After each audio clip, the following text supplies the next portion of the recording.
Welcome back to Killer Innovations. Before we get started, we need to jump in and give a quick shout out to one of our sponsors. In this case today, Zoom is sponsoring this segment of the show.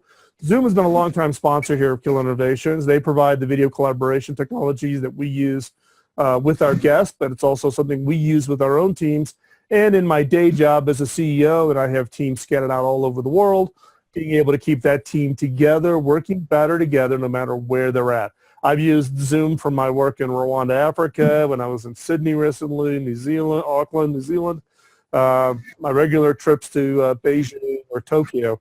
Works everywhere in the world, works great. It's the best tool out there for staying connected. So check it out, killerinnovations.com/Zoom. You can get a free account, and that account will allow you to collaborate with up to 50, that's right, 50 participants. So you can run a webinar, you can bring them all together.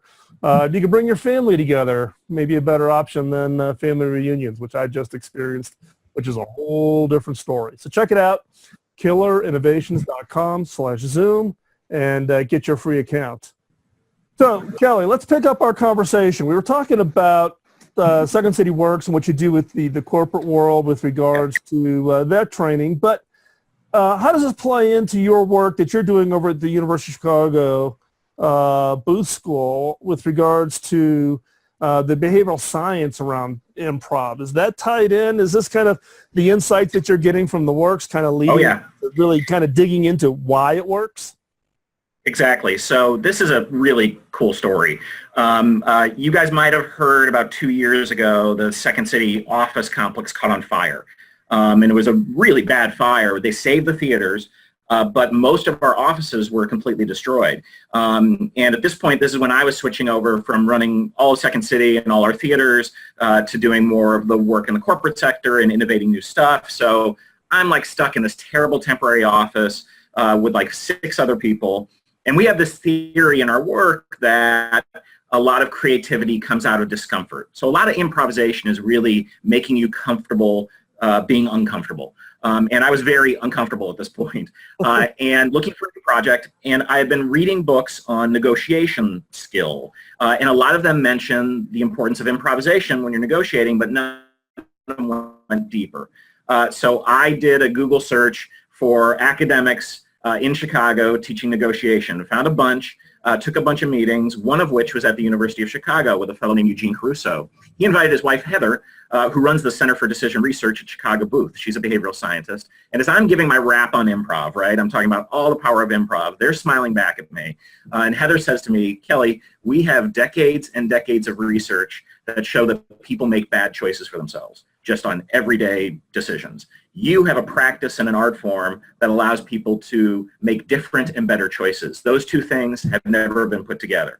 So that's what we did. We ended up collaborating with the Center at Chicago Booth, one of the most prestigious business schools in the world, and we're studying behavioral science through the lens of improvisation. So we're basically now getting data and putting existing research to the kinds of robust executive workshops that we lead, but also we're doing this in the classroom. We are doing research projects with like 200 students to test out things like does creativity come from discomfort? And so far, that's proven true. So what are some of the experiments? Are you doing experimental work in this area, collecting up other research studies and trying to find the correlation? What are the insights that you've from some of the engagements you've had there at UC? Well, sure. So, one of them was a classroom experiment where we took 200 students and we taught them all the same give and take focus exercise. So it was really a silent exercise that was, you were instructed to be able to silently take focus from someone and give it back. Half the group was just given that instruction. The other half were told that if it feels uncomfortable, that means it's working. And when we got the results back from this experiment, we realized that the people who were told that if it's uncomfortable, it's working, held focus longer and were more successful at giving focus, like dramatically better. And now we're going to run another 200 people through that experiment. So that's an example of the kind of, insights that we're getting inside the classroom. Now, on the other hand, what we're also doing is taking existing behavioral science. So we talked about earlier the idea of perceiving other people and what their thinking is going on in a room.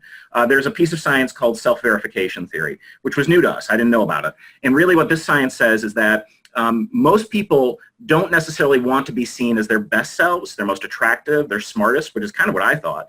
No, most people want to be seen as they see themselves. So for an example, if I'm clumsy, it's important that you see me as clumsy so you don't throw me a ball. But I'm not like saying this to you, right? It's a sort of an unconscious thing. So what we've done is sort of recognize, oh, that's an interesting twist on something that we kind of knew a little bit, but there's a nuance here. So then we take our improv exercises and tailor it to that understanding. So when we're teaching executives, you're not just getting taught improv stuff to make you more agile, you're also getting the science behind it and you're experiencing it. So that's creating this really, really robust learning that's got smart knowledge and doing. And then you have to share it. And this is the way we learn best. When we learn something, we do it and we share it. That's how we learn most deeply.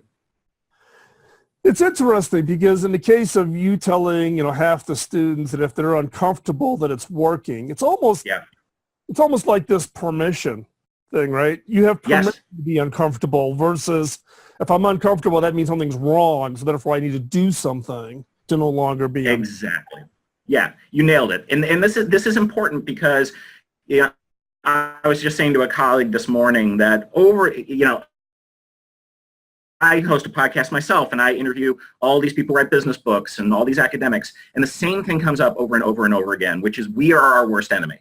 Our being afraid of not looking good, ourselves not giving ourselves permission to take chances, all of that stuff is what gets in the way of innovation. So if you can break down the fear, you have done a lot of the work already, but then there's more.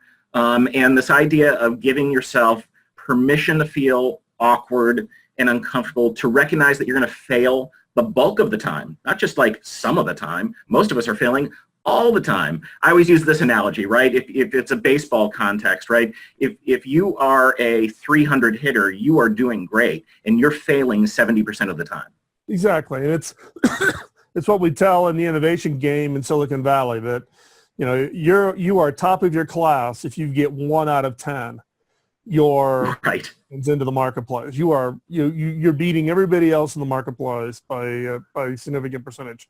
So we're going to step away. We're going to take another quick commercial break. When we come back, we're going to pick up our conversation here with Kelly Leonard from Second City, learn more about what that role of improv is.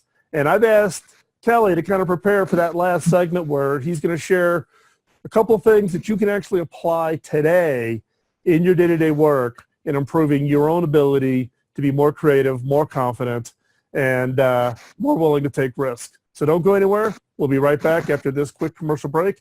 You're listening to Killer Innovations.